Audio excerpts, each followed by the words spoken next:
नमस्कार आपण देखुंत news express Odia नुआगाँ रे यूएल पक्षर मेगा स्वास्थ्य शिविर आयोजित रायगड़ा जिला टिकिरी अंतर्गत दोरागुड़ा स्थित उत्कल आलमिना हिंडाल्को इंडस्ट्रीज आदित्य बिरला ग्रुप रो सहयोगी कंपनी पक्षर मेगा स्वास्थ्य शिविर आयोजित हो जाइछि।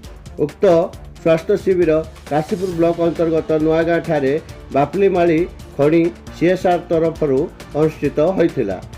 एही शिविर को स्थानीय सरपंच और समिति सभ्यों समेत उत्कल आलमिना यूनिट हेड मुख्य रवि नारायण मिश्र कॉर्पोरेट अफेयर विभाग एबीपी संपूर्णानंद बापलामाली खणी मुख्य Vijay Chauhan Utkal hospital CMO doctor Rajendra Lekha Nuapada Utkal चिकित्सालय मुख्य डॉक्टर राजेंद्र मंडल और खड़ी सीएसआर मुख्य मनोज दास उपस्थित रही आनुष्ठानिक भावे यहाकू उद्घाटन करथिले। उक्त शिविर रे नुआगाँ पार्श्वस्थ माईगंज कड़ीपारी पंचायतर 39 गोटी ग्रामवासी और 2 गोटी विद्यालय छात्र छात्री आसी निज स्वास्थ्य परीक्षा कराइथिले।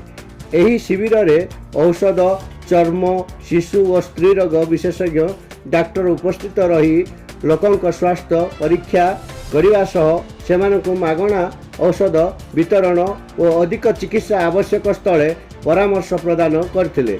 नुआगाँ तथा यार आखपाख अंचल रे उत्तम स्वास्थ्य सेवा निमित्त चिकित्सालय नथिबारु लोके विभिन्न समस्या रे सम्मुखीन होइथांती।